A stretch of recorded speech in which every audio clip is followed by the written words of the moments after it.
예상은 했죠. 폭락할 것이라고 하는 거. 저는 폭락할 것이라고 예상을 했는데, 그래도 저도 깨졌어요. 10% 가까이. 왔다 갔다 왔다 갔다 하다가. 참, 이미 알고 있었던 그런 시장인데도 막상 대응하려고 하는 거 보면, 전체적으로 놓고 볼 때는 진짜 그렇게 그 생각처럼 머리와 가슴이 같이 놀지 않았던 시장이 아닌가 이렇게 보여지기도 합니다. 오늘 뭐 지금 8.2% 정도가 내렸죠. 코스닥은 9% 내리고, 이게 뭐 만만치가 않습니다. 어떻게 대응을 할까 하는 것이 문제인데, 악재가 막 여러 차례 나오잖아요. 뭐 지금 뭐 금리 올라갈 가능성이 높아지는 데다가 그런 상황에서 오늘 이렇게 많이 내렸는데, 그렇다고 해서 외국인들은 또 후반에 걸쳐서는 또 매수가 들어오면서 선물까지 왕창 또 들어왔어요. 선물 매수가 들어왔다고 하는 것은 외국인들의 입장에서 놓고 볼 때는 곧 조만간에 걸쳐서 들어 올려지겠다는 것으로 받아들일 수 있거든요. 오늘 개인들이 한 2조 7천억 샀어요. 그런데 외국인들이 파는 게 코스피에서 2천억밖에 안 팔았어요. 이건 조만간 반등할 수 있지 않겠는가 보여지기도 합니다. 지금 금일 같은 경우에는 하이닉스와 삼성전자는 버텼어요. 여러분들 느끼는 게 있죠. 내려갈 때. 내려갈 때요. 한없이 내려가다가 반등할 때는 뭐만 반등하냐면 하이닉스하고 삼성전자만 반등을 해요. 그리고 떨어지는 것들도 덜 떨어지고, 하이닉스 반도체가 1% 떨어지면 다른 종목군들은 2, 3%가 떨어집니다. 그렇죠. 그래서 지금 오늘 다른 여타의 종목군들 뭐 지금 LS 일렉트로닉스라든가 그다음에 특히 제약주들 이런 것들 같은 경우에는 올라올 때 하이닉스 반도체가 5% 올라오면 0.5% 올라오고, 떨어질 땐 같이 떨어져. 야, 희한하죠. 오늘 예를 들어서 지금 뭐 한미약품 같은 경우에는 16%, 17%가 빠졌는데 그런 형태의 모습이 나왔습니다. 왜 그럴까요? 이게 하나가 이유가 있는데, 시장은 주도주의 부토라고 하는 것도 있지만 신용 물량이 많이 있어서 그래요. 기본적으로 신용 물량 때문에 신용 걸려서 내려왔기 때문에 올라오게 되면 신용 털라고 하는 거예요. 왜? 내일 반대하면 전화 바로 오는데 뭐 담보부정, 마진콜 때문에. 이런 상황이 나오는 것이라 실질적으로 시장 상황은 만만치 않습니다. 그러나 어느 정도는 오지 않았는가 생각이 들어갑니다. 오늘 같은 경우는 특별한 일정이 없지만 미국의 지금 보면 CPI가 수요일 날 발표가 있거든요. 높을 것 같아요. 근데 예상은 다 하고 있어요. 금리 올라갈 것이라고 예상을 하고 있는 그런 상태입니다. 여러분들, 그죠? 지금 만만치가 않은 게 금리도요, 지금 굉장히 높아요. 지금 금리 같은 경우에도 미국 금리가, 지금 10년물이 4.52거든요. 그렇죠. 4bp 올라서. 2년물이 지금 보면은 4.14. 이렇게 올라가고 있잖아요. 그러니까 이렇게 올라가고 있다고 하는 것은 보면은 이제 궁극적으로 놓고 볼 때 시장은 올라갈 때 매물 부담을 받을 수밖에 없는 입장에 와 있다. 자기 자본 이익률이 몇 프로 되지도 않은 것들이 수두룩한데 금리 몇 번 올라가게 되면 다 망하죠. 그렇죠. 여러분들 왜 뭐 아마존 그다음에 뭐 스페이스X 이런 애들 지금 채권 발행하는 거 보십시오. 금리 연락이 높아요. 금리 연락이 높은데 뭐 지금 상장해서 돈 마련한다고 하니까 그것 때문에 상장하는 거죠. 뭐 오픈 AI나 엔트로픽이나 뭐 다. 그 물량 늘어나면 투자자들한테는 좋은 거 하나 없습니다. 원래 시장 좋을 때 IPO 하잖아요. 그럼 다 망하는 거예요. 지금 스페이스X의 상장이 미치는 영향은 상당하잖아요. 이번에도 봤죠? 스페이스 상장이 우리나라의 하락의 주요 원인 중에 하나입니다. 그러면 12일 날 상장하거든요. 12일 날 상장하면 상장하고 나서 돈 들어올 거 아니에요. 우리나라 돈으로 백턴. 백턴에서 오게 되면 좀 나아지지 않겠는가. 그리고 11일 날, 목요일 날이 미국의 이제 지금 생산자 물가 지수와 우리나라의 또 동시만기예요. 저는 내일도 불안합니다. 모레까지 불안해요. 9일 날 반등하다 물량만큼 떨어지고 10일 날 반등하다 물량만큼 떨어지고 11일 날 올라가지 않겠는가 하는 그런 판단을 해보게 됩니다. 그럼 이틀간 내려가게 되면 그럼 뭐 어떻게 견뎌? 못 견디는 거지. 그죠? 저도 못 견뎌요. 아침에 떨어지면은요, 현금을 갖고 넘어간 상태에서는 버티는데, 주식을 갖고 넘어간 상태에서는 시가에 못 팔면 그냥 밀립니다. 소형주 같은 경우에는. 소형주는 하면 안 돼요. 그래서. 자, 그러면 오늘의 교훈은 뭐냐? 쉽죠, 뭐. 하이닉스하고 삼성전자만 갖고 해야 돼. 단기 매매 한다 하더라도. 또 하나 있다 그러면은 LCD 현대중공업. 뭐 이런 거 가지고 하지 않으면 대응이 안 돼요, 대응이. 그리고 또 하나는 이제 요번에 보시면 알겠지만 장중에 로보스타 같은 경우 막 올라가잖아요. 끝에 가서는 다 빠져. 이런 현상이 나오잖아요. 그럼 오늘 같은 경우에는 두 배로 물려. 오늘 20% 깨진 사람들 수두룩해요. 20% 깨진 사람들. 왜 그러냐? 올라갔다 물량 맞고 떨어지는 분들이 있기 때문에 그래요. 시간 물렸죠? 그래서 옮겨 타. 그거 올라갈 것 같아서 올라가서 쫙 따라갑니다. 물량 맞고 떨어져. 20% 깨지는 거예요. 오늘 하루 만에. 내일도 그럴 가능성이 하는 건데 있어요.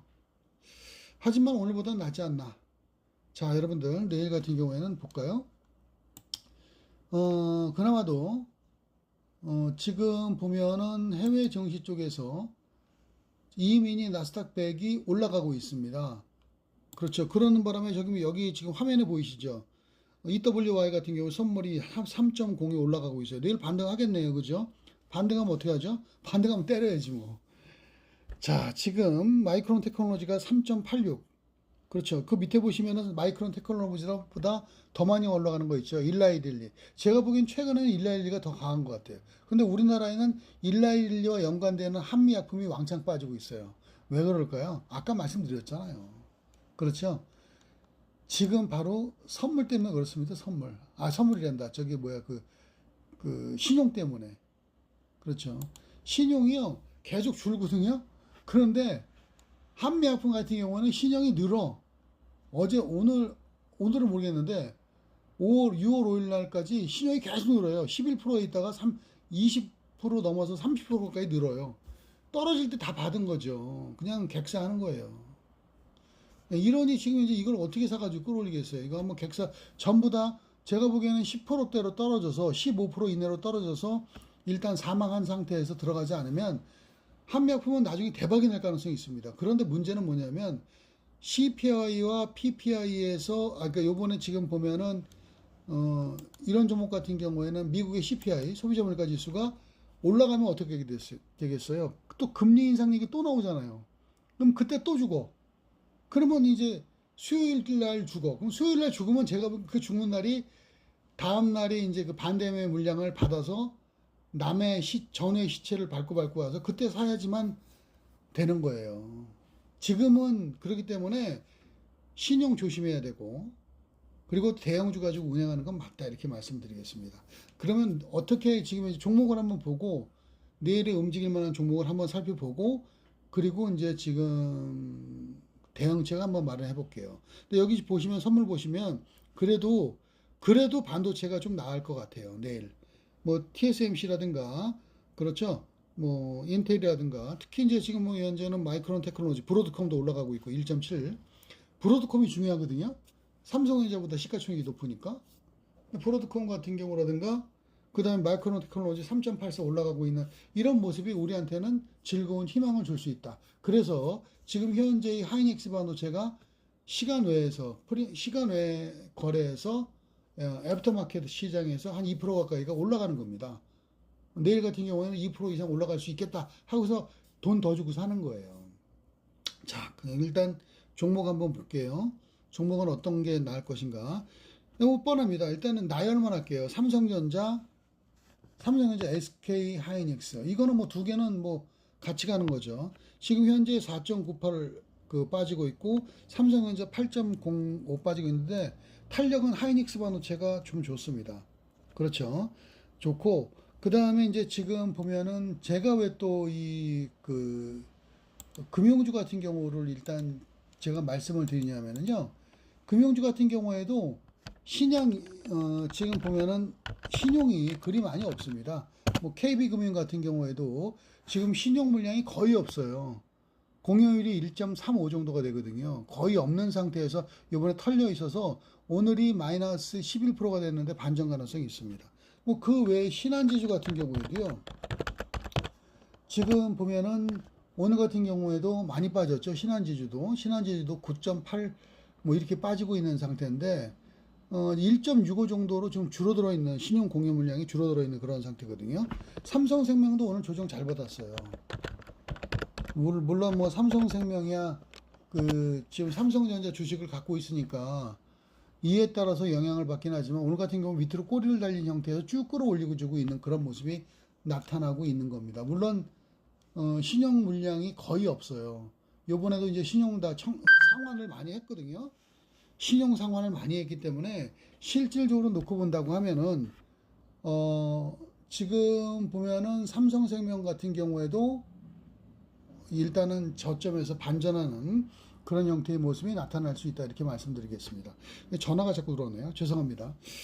자, 그 다음 종목은 일단은 삼성생명 말씀드리고 그다음 아까 말씀드렸던 HD 현대중공업. HD 현대중공업은 좀 아깝죠. 그렇죠. HD 현대중공업이 아까운 게 오늘 HD 현대중공업이 지금도 한 7.2% 정도가 빠지고 있거든요. 아까보다 더 빠졌어. 근데 뭐죠? 바로 오늘 선박 수주 했거든요. VLGC 선박. 그렇죠. 선박을 지금 보면은 수주를 두 개를 했는데, 두 척을 갖다 그렇게 크진 않아요, 물론. 매출액 대비 2% 정도가 되기 때문에 그렇게 큰 그런 것은 아니라고 볼 수가 있긴 하겠지만은, 지금 상으로 볼 때는 선박 수주가 있었기 때문에 평소 같았으면 한 5% 올라갈 거를 괜히 혼자 물량 맞아가지고 떨어졌어요. 근데 그거는 그래요. 아까도 말씀드렸지만 한미약품 기술 수출하고 서 고점 대비 30% 내려가는 거예요. 참 희한한 시장이죠. 자, 그 다음은 기술점 볼게요. 대주전자재료. 대주전자재료도 그렇게 높지 않습니다. 신용 공여 물량이 이제 지금 보면은 줄고 있거든요. 그리고 역시 이제 지금 보면은 대주전자재료는 2차 전지뿐만이 아니라 일단은 지금 이제 영업의 영역이 굉장히 높아지고 있어요. 요번에 또한 신용 공여도 한 10% 이상 돼 있다가 9%로 갑자기 빠져 있거든요. 한번 털린 거죠. 고점 상태에서 대주전자 재료 같은 경우에는 신용 물량이 일단 한번 왕창 나가리가 된 거예요. 그냥 그 지금 보면은 그 실제로 이렇게 왕창 떨어지니까 신용 물량이 지금은 한마디로 나가서 서거하니까 반전할 수 있는 위치까지 빨리 도달을 했다 이렇게 볼 수 있습니다. 107,800원 11.71 현재의 제가 방송하고 있는 시간의 통합 가격입니다. 그 다음은 동진세미캠입니다. 동진세미캠은 뭐 사실은 그간에 걸쳐서 빠질 이유가 없었거든요. 왜냐하면 다른 종목에 비해서는 동진세미캠 같은 경우가 이게 그 소재업체잖아요. 소재업체이기 때문에 저점 만들고 올라가는 그러니까 소재를 계속 쓸 수밖에 없는 입장이고 그리고 동진세미캠 같은 경우에는 지금 글로벌 그 업체들이 모두 거래를 하고 있기 때문에 올라갈 수 있는 상황인데 일단은 예상보다 많이 빠졌어요. 고점 대비 20% 이상 훨씬 빠졌고 신용 물량 14% 정도가 되는데 약간 그래도 좀 줄었어요. 그렇기 때문에 일단은 이런 종목군들 쪽으로 이스페타시스도 있는데 이스페타시스 신용이 아직 덜 줄었어요. 하여튼 참고만 하시기 바라고 또 하나 있는 게 한미반도체입니다. 한미반도체를 여기다 안 적어놨네. 그렇죠.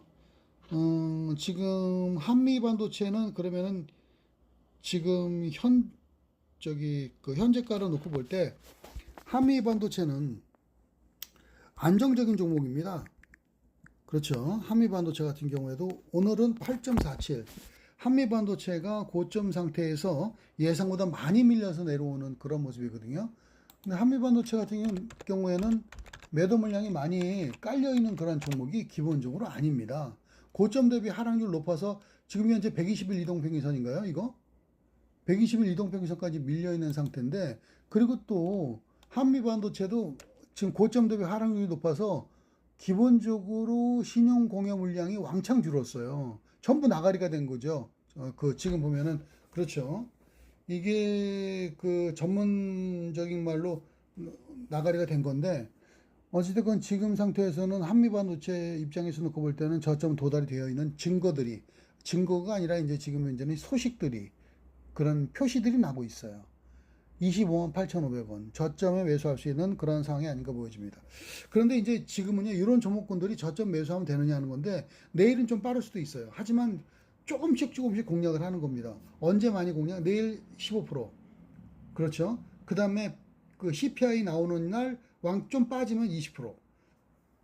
그 다음에 목요일 날은 공격적으로 쏟아질 때 나머지 뭐 이런 식으로 공략을 하는 게 좋지 않겠는가 보여집니다. 그래서 이제 분할 매수 하는데 내일보다는 모레 정도가 분할 매수의 적당한 시점이 아닌가. 내일은 반동시 매도하고 분할 매수 이런 전략을 들어가는 것이 낫지 않겠는가 보여집니다. 내일은 어떻게 움직일 것인가 하는 것을 예측을 해보죠. 우리 그럼 서로 간에.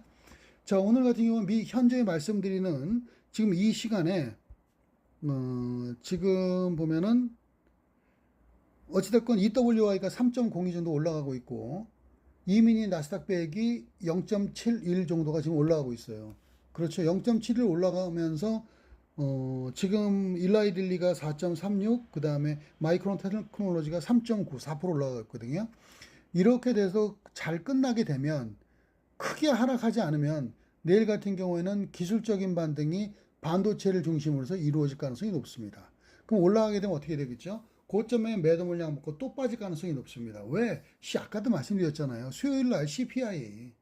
수요일 날 CPI가 물론 밤에 있긴 하지만 지금 상태에서는 금리 확장되고 하는 것이, 그리고 또 오늘 같은 경우에는 구두 발언으로 인해서 1,500원대 환율이 조금 내려가긴 했지만 그래도 불안한 거예요. 자, 이렇게 보시죠.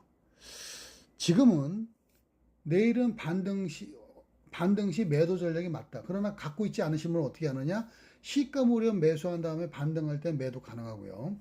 또 하나, 본장 들어가게 되면 일단 출렁일 가능성이 있습니다. 밑으로 내려갔다가 반등했다가 다시 떨어지는 N자형이 거꾸로 뒤집어 놓은 듯한 형태, 그런 모습이 나올 가능성이 높습니다. 시간이 가면서 장중에는 반등이 나오겠지만 시간이 가면서 현금화 물량이 늘어날 가능성이 있다. 특히 하이닉스 반도체와 삼성전자의 반등이 나오게 되면 외국인들이 물량을 줄이고자 하는 욕구가 강해질 겁니다. 당연하죠. 전체 시가총액에서 외국인의 지금 현재 비중이 40%인데 그러니 걔네들이 올라가면 줄일 수밖에 없어요. 그렇기 때문에 내일 반등 시 매도 이후 저점 매수하기 위한 현금화 전략이 우선하다, 이렇게 말씀드리겠습니다. 단기 운영하시는 우리 이제 시니어분들은 내일 시가 무렵에 보다는요, 단타 한번 하시려면 지금 9시 이후에 본장에서 주가가 밀려 내려올 때 하이닉스 반도체, 삼성전자, 아까 제가 말씀드린 이런 종목군들 밀려 내려올 때 받아서 반등 시 매도, 12시 정도까지 올라갈 때 매도하고 그리고 빠져나오는 그런 전략으로 대응을 해 주시기 바랍니다. 여러분들 오늘 고생하셨고요. 내일도 반등하겠지만 그 반등이 크게 이어질 가능성이 그리 높지 않다고 하는 그런 느낌을 받아봅니다. CPI, PPI 때문에. 자, 여러분들 이런 걸 참고하셔서 거래에 임해 주시기 바랍니다. 독박의 신이어 주시겠습니다. 감사합니다.